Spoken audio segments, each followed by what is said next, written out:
আজ একটা মজার গল্প বলি শোনো।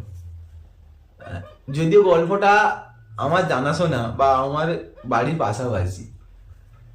দেখো, একটা মেয়ে একটা ছেলেকে ভীষণভাবে ভালোবাসে, কিন্তু ওর বাবা মা ওটাকে মেনে নিতে পারছে না।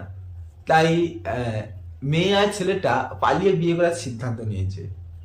কিন্তু ওর মা ওকে কেবে আটকাচ্ছে। দেখো দেখো, যখন মেয়েটা পালিয়ে যাওয়ার সিদ্ধান্ত নিচ্ছে, তখন মেয়েটার মা মেয়েটাকে বলছে, দেখ মা, তুই বড় হয়েছিস, বুঝতে শিখেছিস, তুই যাবি যা, তো ওখানে আমাদের কোনো আপত্তি নেই, তুই দেখে শুনে যা। আর শোনে রাখ, তুই যদি চলে যাস, ফিরে আসিস না। যদি ফিরে আসিস, তোর বাবা মার মুখটাই দেখতে পাবে না। দেখো, এটা বলার কোনো কারণ আছে।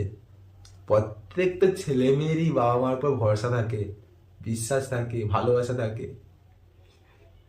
ওরা কি করে চাইবে বলো যে ওর জন্য ওর বাবা মা কিছু হয়ে যাক?